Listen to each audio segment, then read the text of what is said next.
Que bom ouvir uma música dessa, né? Quem tem mais 10 anos de igreja aqui, gente? Ademar de Campos. Alguém lembra dessa música? Que música boa. E tem tudo a ver com a mensagem de hoje, né? A gente sempre em busca por uma vida extraordinária, e dessa vez, nessa série, a gente falando sobre uma vida extraordinariamente comum. Mas hoje, a próxima grande coisa é o título do episódio da nossa série. E a igreja moderna, contemporânea, está sempre atrás da próxima música, sempre atrás da próxima coisa, né? E é muito bom ter canções como essas fazendo parte do nosso repertório, ou que continua fazendo parte, e a gente espera que algumas músicas de 10 anos, 15 anos, 20 anos, talvez ainda continuem fazendo parte. Estava falando para o pessoal ali na técnica, ali agora há pouco, que eu estou com frio na barriga, gente. Parece que faz uns 10 anos que eu não prego. É exagero também, né? Mas faz 10 anos que eu sinto isso, vocês acreditam nisso? Sinto frio na barriga quando venho pregar. Mas hoje deve ser por causa desse negócio aqui. Eu vou usar, gente. Eu fui convidado para fazer um casamento, eu tive que comprar isso daqui. E se eu engordar 1 quilo, eu não posso usar mais. Falei assim, então eu vou usar no domingo. Então, se alguém, gente, gostaria de casar, case logo. Mas é uma motivação também dupla, porque assim eu emagreço para não perder o terno, né? Não sei o nome disso aqui. Grande coisa, eu não sei quantos de vocês andam cansados, sabe? Cansados. E falar em cansado em janeiro é brincadeira, né? Calma aí, todo mundo descansado, voltando de férias, animadíssimo. Alguns irmãos voltando hoje, inclusive, do seu tempo aí de férias. A Aline estava comentando, perguntei se ela descansou. Falou, é claro que não, né? Quem é mãe, assim, não descansa dessa maneira. Eu suspeito que seja verdade. Hoje eu posso falar, né? Autoridade para falar sobre isso. Minha filhinha, muita energia. Então, tirar férias... assim, é um privilégio que a gente não tem o tempo todo. Mas é muito bom, porque quando a gente reflete sobre essa possibilidade do cansaço, do porquê estamos cansados, e às vezes esse cansaço não é o cansaço físico, é um cansaço da mente, é um cansaço da alma, de uma coisa que a gente não consegue explicar. Precisaria de uma conversa com um especialista, às vezes até com um pastor, um incômodo, a gente chama de angústia, aquela coisa mais profunda, aquela oração que não é só uma oração, é uma súplica, é um desespero. É uma oração que a gente conta, essencialmente, que o Espírito Santo ore por nós, interceda por nós, porque ela não expressa toda a dor, todo o sentimento. E essa grande coisa... ela é, às vezes, um motivo desse cansaço, ela é um motivo desse desespero. Eu gostaria de ler com vocês aqui no Evangelho de Mateus, se você pudesse abrir a sua Bíblia, no Evangelho de Mateus 6, de 25 a 34. Eu estou parecendo um vendedor de curso para fazer curso, né? Mas é o seguinte, gente, não tem nada de muito novo da gente não ter aqui alguma coisa em cima, colocar nossa mensagem, a nossa Bíblia, que a gente doou para a igreja de Igaraçu. Em breve a gente vai ter o nosso aqui. Eu vou ficar mais quietinho aqui. Não sou como o Manuel, assim, que prega andando para lá e para cá. Gosto de ficar mais quietinho no meu lugar. Mas lá no Evangelho de de Mateus, no capítulo 6, e eu vou ler a partir do versículo 25. E o texto faz parte do Sermão do Monte. E diz assim: por isso eu lhes digo que não se preocupem com a vida diária, se terão o suficiente para comer, beber ou vestir. A vida não é mais que comida e o corpo não é mais que roupas. Observem os pássaros. Eles não plantam, nem colhem, nem guardam alimento em celeiros, pois o seu Pai Celestial os alimenta. Por acaso vocês não são muito mais valiosos que os pássaros? Qual de vocês, por mais preocupado que esteja, pode acrescentar ao menos 1 hora à sua vida? E por que se preocupar com a roupa? Observem como crescem os lírios do campo, não trabalham nem fazem roupas. E, no entanto, nem Salomão em toda a sua glória se vestiu como eles. E se Deus veste com tamanha beleza as flores silvestres, que hoje estão aqui e amanhã são lançadas ao fogo. Não será muito mais generoso com vocês, gente de pequena fé? Portanto, não se preocupem dizendo o que vamos comer, o que vamos beber, o que vamos vestir. Essas coisas ocupam o pensamento dos pagãos. Mas o seu Pai Celestial já sabe o que vocês precisam. Busquem em primeiro lugar o reino de Deus e a sua justiça, e todas essas coisas lhes serão dadas. Portanto, não se preocupem com amanhã, pois o amanhã trará suas próprias inquietações. Bastam para hoje os problemas deste dia. Basta a cada dia o seu próprio mal, talvez a sua versão diga. A gente tem um problema cultural, e eu vou chamar esse problema cultural de uma vida uberizada. Talvez você já tenha usado, talvez você já tenha aprendido, e talvez você já suponha de onde é que vem isso. Mas uberização virou um fenômeno, é um neologismo que descreve um tipo de mercado, mercantilização total de uma atividade econômica baseada em serviços. Então, antes era um sistema, era um serviço. Você pegava um Uber, você tinha um aplicativo, você faz isso. Mas hoje, essa coisa que gerou tanta resistência, inclusive no Brasil, eu não sei se você se lembra, mas teve muito protesto, porque isso mexeu com o mercado, isso mexeu com o táxi, isso mexeu com o taxista, com a família do taxista, isso mexeu com a herança do taxista, com o herdeiro do táxi, isso mexeu com toda uma cultura. E hoje se tornou um fenômeno. Esse tipo de processo de uberização que a gente vê é um indivíduo que anda com a mochila do Uber Eats, faz entrega por iFood e aluga sua bicicleta no Itaú. E está lá com um celular, um iPhone na mão. Inclusive, parece que tem um táxi de São Paulo vindo atrás dele.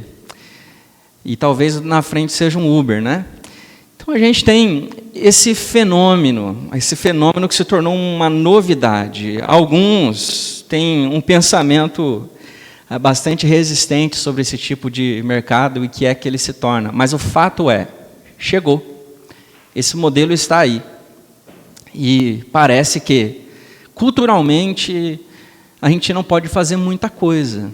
A gente lidar com isso o tempo todo. De alguma maneira, em certa medida, você pode ter algum tipo de resistência. Bom, algumas coisas, quando não chegam, elas são radicais. Algumas coisas, quando chegam simplesmente, elas parecem ser ou soam ser radicais. Depois elas se tornam comuns. É algo que chega, assusta todo mundo, é diferente, é estranho, e a gente logo diz, vamos rejeitar essa coisa estranha. Vamos rejeitar essa nova coisa. E aí, de repente, isso se torna comum. E a gente está dizendo, obviamente, de uma cultura, de um mercado, a gente está dizendo de um comportamento social que se tornou comum, mas existem muitas coisas que não é porque é estranha no início, elas se tornam boas, e porque as coisas começam estranhas bem, necessariamente no final elas são ruins. Mas o fato é que a gente se acostuma muito com coisa ruim. O fato é que a gente se acostuma, e assim como talvez você não concorde tanto com esse modelo de mercado, e você compre o bolo da sua vizinha para valorizar, ao invés de você pedir uma sobremesa num McDonald's ou alguma coisa do tipo, mas você usa. Você precisa pegar Uber para ir para algum lugar, porque nem todo dia tem um carro à sua disposição. Isso vai começando a fazer parte do seu dia a dia. Você se torna crítico de alguma coisa, mas acaba se submetendo, porque isso faz parte da vida de todo mundo. E a gente se acostuma com essa coisa nova. E a gente não só se acostuma, mas a gente também começa a desejar. Algumas coisas que antes eram contracultural, simplesmente começa a definir a cultura. Simplesmente começa a definir. Eu não estou pedindo para a gente ser um filósofo, não estou pedindo para a gente ser aqui alguém que necessariamente consegue fazer a leitura da mente, do pensamento, ou determinar isso, ou até estudar comportamentos sociais e das pessoas para ditar tendências, mas o fato é, nós estamos inseridos numa cultura. Algumas coisas ditam a cultura. Inclusive, nós não somos nem influenciados tanto por aqueles que nós achamos que somos o tempo todo, família, pai, mãe, e os próximos que estão ali, os tios. A gente é muito mais influenciado pelas coisas que estão em segundo, em terceiro, em quarto, em quinto nível, pela mídia, por aquilo que está diante dos seus olhos diariamente, o celular, o cinema. Inclusive, estava conversando com alguns amigos antes de começar. Muito do que a gente tem hoje diante de nós, e que nós criticamos, e que a igreja, de maneira equivocada, às vezes até se manifesta, já está há décadas. Há décadas. Nós já estamos bebendo disso. Há décadas, você, que era uma criancinha, estava lá sentado, assistindo uma TV, sendo influenciado por aquele tipo de coisa, que hoje parece ter ultrapassado uma linha perigosa. E algo que antes parecia comum, se tornou algo para alguns extraordinário. Mas é um choque. É comum que essa retórica radical em igrejas, na verdade, espelhe a nossa cultura. Embora nós somos igreja, embora nós somos discípulos de Jesus, embora nós assumimos o compromisso de que a nossa cidadania não é desse lugar, o nosso rei, o nosso presidente não é desse lugar, mas nós estamos inseridos na cultura. Nós estamos inseridos na sociedade. Nós não somos um extraterrestre. Em alguma certa medida, podemos até ser, mas o fato é, você sai daqui da igreja, você vai para o shopping, você compra. A gente precisa fazer uma oração por essa TV aqui, um negócio piscando aqui do meu lado, e minha atenção vai embora. Mas você sai, você vai comprar, você vai lidar com as pessoas, você volta para a tua casa, você assiste o Netflix, você acorda no outro dia, você vai trabalhar, e você está vivendo, você está inserido na cultura. Você compra, você vende, você negocia, você se relaciona, você ensina, você é ensinado, e você está inserido na cultura. Embora essa não é a nossa cidadania, embora esse não seja o nosso mundo, nós estamos inseridos neste mundo, estamos inseridos nessa cultura. E é comum, é muito comum. Pessoas como Atanásio, Agostinho, Bernardo, Lutero, Calvino procuraram reformar a igreja. E a gente estuda, a gente menciona, a gente fala sobre isso o tempo todo. Por agora, a gente vê uma igreja se manifestando, negando ou outras igrejas, supravalorizando a tradição, supravalorizando aquilo que era vivido, negando tudo aquilo que está aqui, ou simplesmente negando tudo que se vivia. A gente vê essa igreja hoje. A gente vê igreja que nem sequer tem conhecimento da tradição. A gente também tem igreja que tem conhecimento da tradição e nega totalmente a tradição. E eu gostaria que você ficasse bem atento a isso, porque a gente não está mudando aqui. Olha aí, o pastor já está pregando de terninho, falando de tradição, mencionando reformadores, e de repente a gente faz uma curva. A gente não pretende ser, mas eu só quero que você entenda. A gente está falando aqui, em certa medida, de âncoras. A gente está falando aqui, de certa medida, que a gente precisa dar uma olhada para trás. A gente precisa dar uma percebida naquilo que a gente perdeu. A gente precisa dar uma percebida no nosso estado de espírito e talvez fazer uma avaliação. Agora, porém, por séculos, a gente vê esse tipo de postura, mas ainda assim, existe em nós uma responsabilidade de continuar olhando. Para tal nível de entusiasmo, meus amigos, é claro, de mudança, de rejeição, eu preciso trocar esse microfone, senão eu não vou terminar de pregar. Me perdoem, meus amigos.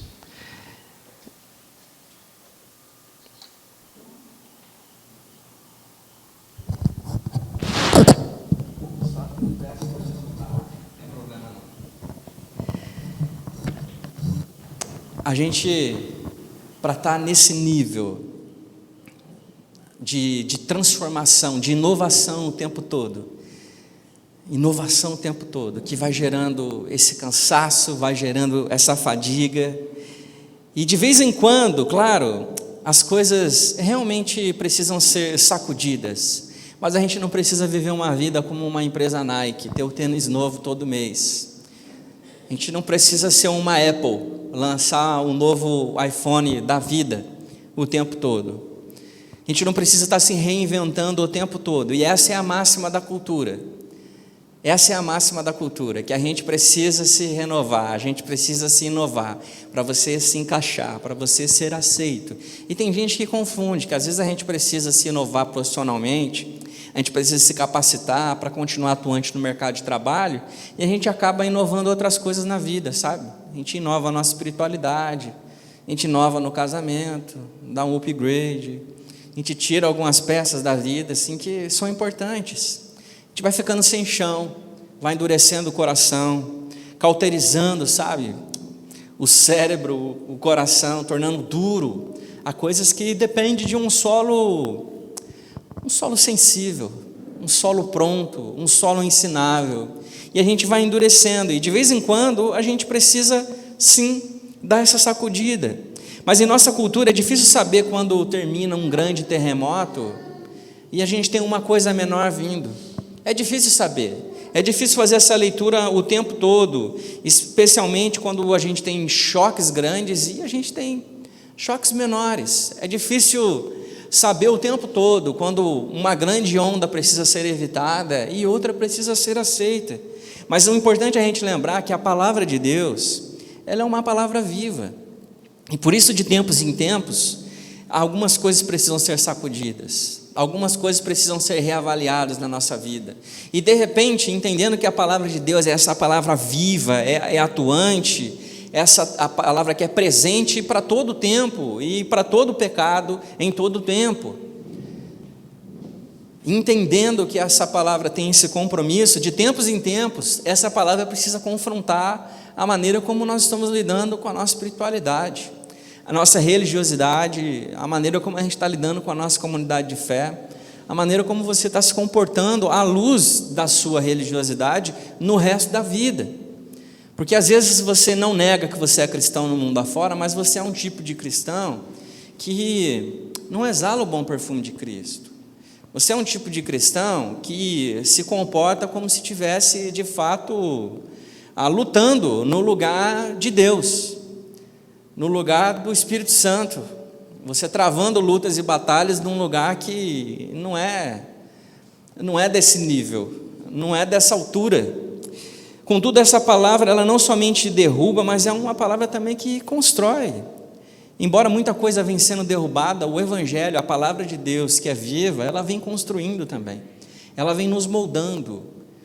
E a gente vem atrás de tanta coisa nova, da grande e próxima coisa, da grande e próxima postura da vida, a grande e próxima maneira de enxergar a minha vida, o meu corpo, minhas regras, o meu casamento. E, meus irmãos, me desculpem, se você é cristão, o seu corpo não é suas regras, o seu casamento não é suas regras, sua vida não é suas regras. Se você é cristão, não. E tudo bem se você pensar dessa forma.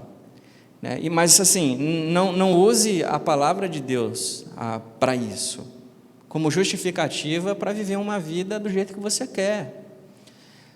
Essa busca pela próxima novidade e de reler a Bíblia de maneira que ela se encaixe.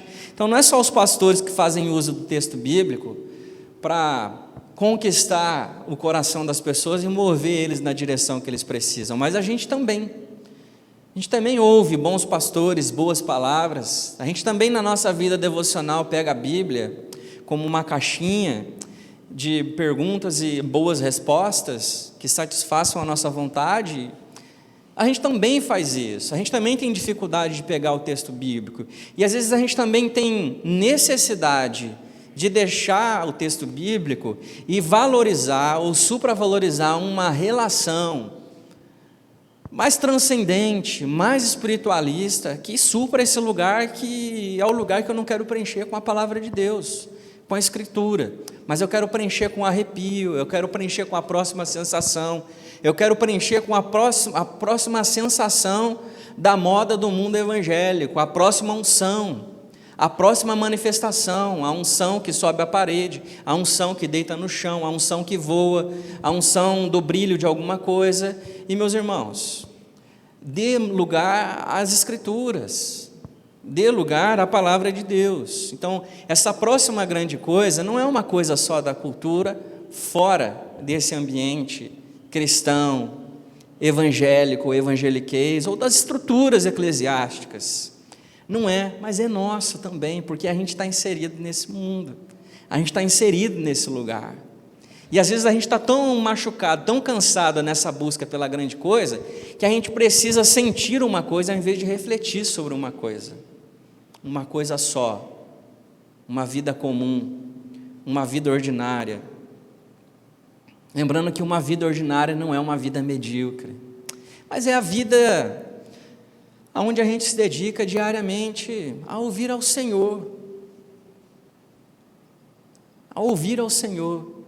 a meditar naquilo que Ele já disse, a meditar sobre as coisas que eu ainda não ouvi do Senhor, mas que Ele já disse, a meditar sobre as boas promessas que o Senhor já nos deu através das Escrituras.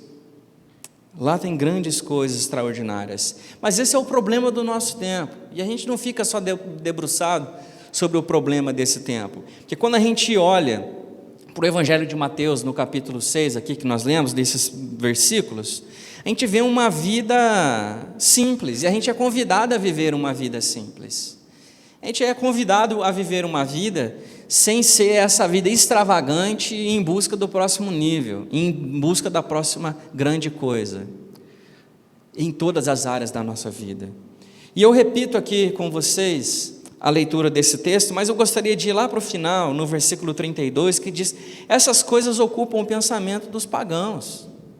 Essa busca incessante, essa busca cansativa, esse monte de coisa buscando coisas que são efêmeras. Esse tipo de preocupação, esse tipo de desespero é coisa de quem não crê, é coisa de quem não se relaciona comigo, é coisa de quem não me conhece. Olha só como é isso, gente, que às vezes a gente está tão desesperado atrás de conquistar algumas coisas da vida, querendo chegar a alguns lugares, querendo encaixar algumas coisas dentro do nosso coraçãozinho, que a gente começa a desconhecer o Senhor que nós servimos. Mas esse tipo de comportamento, o próprio Jesus diz aqui, olha, isso é coisa de quem não me conhece, ou de gente que me conhece e não me reconhece. Mas seu Pai Celestial já sabe de tudo que vocês precisam. Amém, meus irmãos? É esse Deus que você serve? Aquele que sabe de tudo que você precisa? Você crê nisso? É Jesus quem disse isso aqui. É Jesus quem disse, Ele sabe de tudo que você precisa. E tudo que você precisa é diferente de tudo que você quer. E é interessante quando a gente pensa nisso, eu fico vendo a minha filha quer tudo. Eu quero, papai. E ela não só quer, ela quer muito. Porque ela fala muito brava, eu quero isso e eu quero agora. E ela aprendeu isso comigo e com a Elô, obviamente, porque a gente diz para ela, filha, vem comer agora.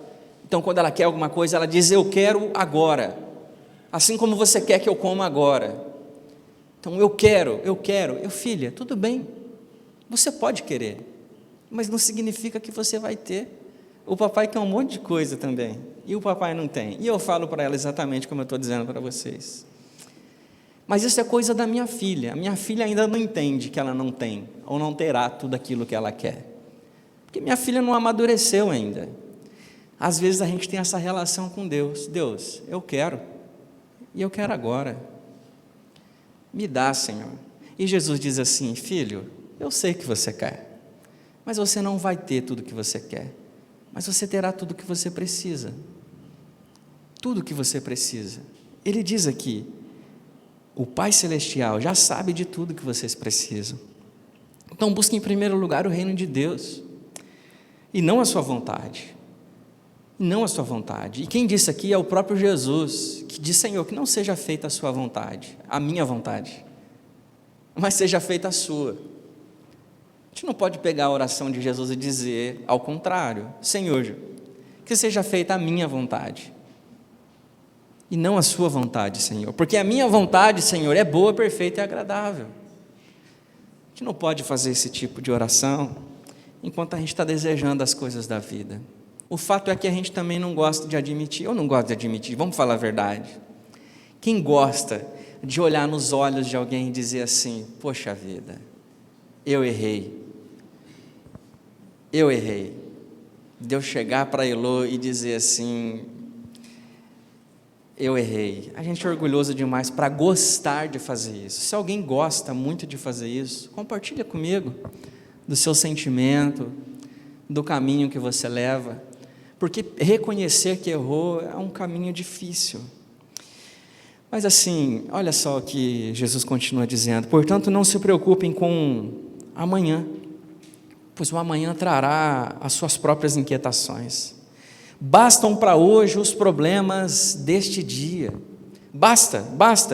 E isso aqui é uma perícope do Sermão do Monte, e Jesus está compartilhando para pessoas que estavam vivendo um velho paradigma sobre uma vida ordinária, um paradigma antigo. E Jesus ele chega e diz assim, porque no final do Sermão do Monte, diz que as pessoas ficaram admiradas pela maneira como Jesus ensinava, pela autoridade que Jesus ensinava, e assim, Jesus é completamente diferente daquilo que os outros mestres estão ensinando para nós, é diferente.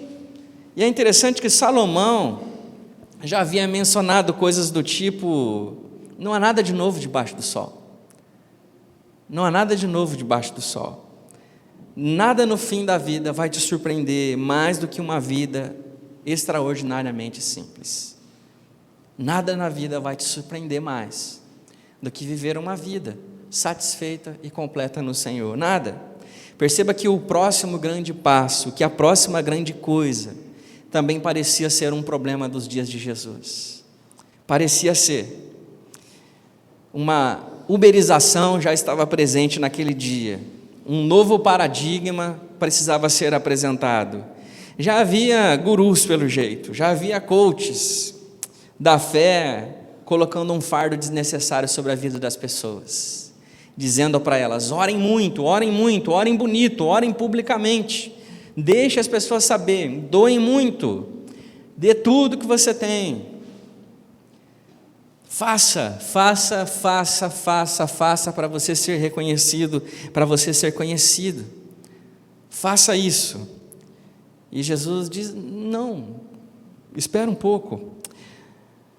O culto ao próximo grande passo é sempre uma asseveração da nova geração de adultos emergentes. Os movimentos são, em grande parte, impelidos pelos jovens, enquanto as instituições geralmente são dirigidas por pessoas mais maduras, por pessoas mais velhas. O desafio, especialmente numa igreja em que somos unidos em Cristo, vindos de diferentes etnias, grupos sociais, socioeconômicos e gerações, esforcem-se diligentemente por preservar a unidade do Espírito no vínculo da paz, conforme Efésios 4:3 diz. Se esforcem. A nossa cultura sempre está celebrando a grande coisa, mas a Escritura fala sobre a gente preservar as pequenas coisas. O Cristo que nasce numa manjedoura, dos pequenos homens, das pequenas mulheres. Você está querendo olhar, você está dilatando demais, você está olhando por uma lente de longa distância, enquanto Ele está aí pertinho, bem próximo. Você não pode ficar tirando a sua linha da água sem que o peixe tenha beliscado. Você não pode ficar replantando mudas toda hora, antes que ela crie raízes. Você não pode fazer isso, constantemente medindo a temperatura, redirecionando o foco, estratégia, planos o tempo todo. Esse tempo que a gente diz assim: eu tenho 29 anos, eu preciso ter sucesso antes dos 30, antes dos 35, antes dos 40, antes dos 50, eu preciso ter alguma coisa, preciso realizar alguma coisa.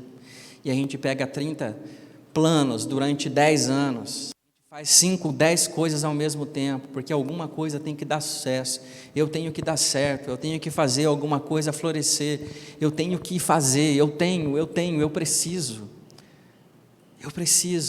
e as coisas simples.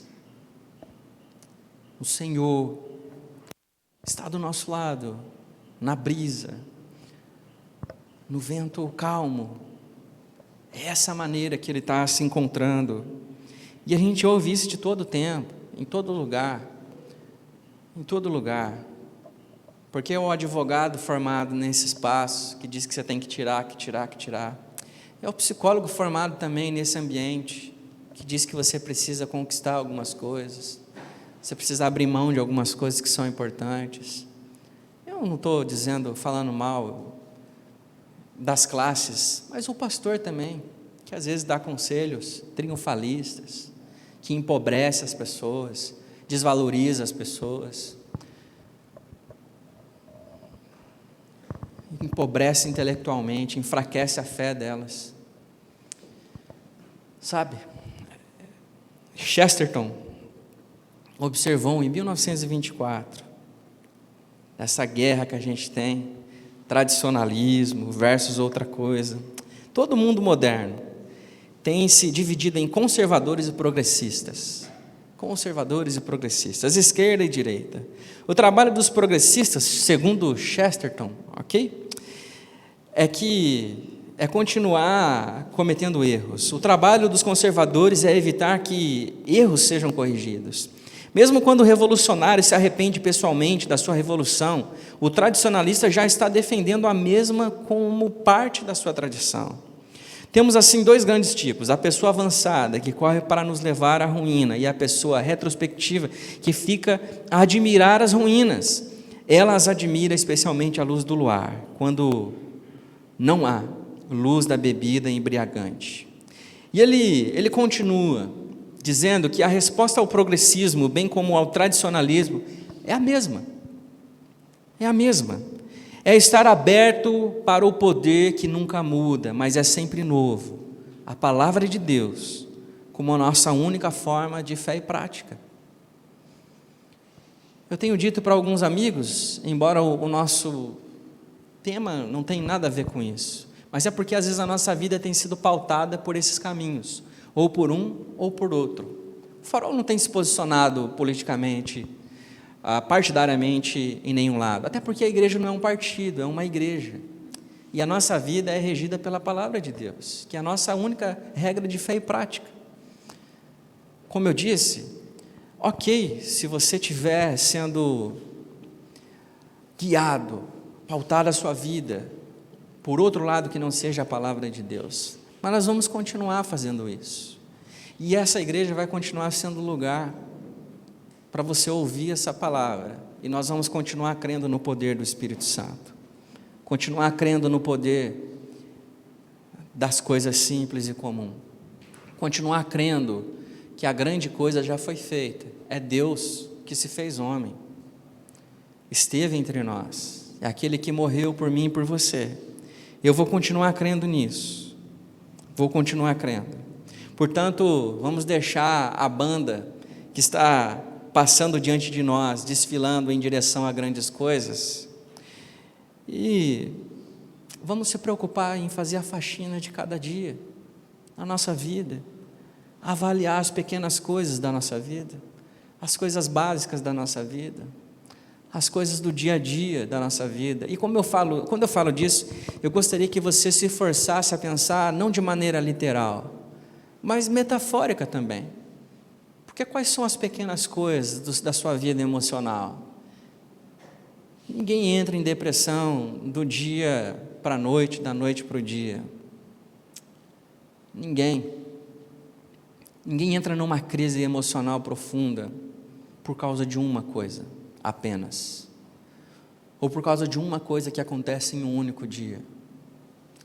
Sabe, espiritualmente, de repente você assim, igreja não faz sentido, Deus não faz sentido, mas isso não aconteceu de uma hora para outra, aconteceu a partir do dia que você começou a negligenciar o seu relacionamento com Deus. As Escrituras não faz parte mais das suas leituras, o Instagram começa a fazer muito mais, as redes sociais começam a fazer muito mais, você lê muito mais isso do que ao Senhor, você perde a sua capacidade de conseguir ler a cultura, de você lidar com as tentações, você começa a ceder às tentações, que aí Deus ele começa a ser um Deus partidário, mais liberal, um Deus assim, poxa, Deus é muito bom, eu vou viver essa vida aqui.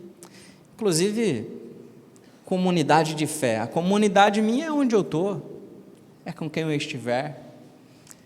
Para quê? De repente, não faz mais sentido. Não faz mais sentido. Para que eu vou trabalhar? Para que eu vou estudar?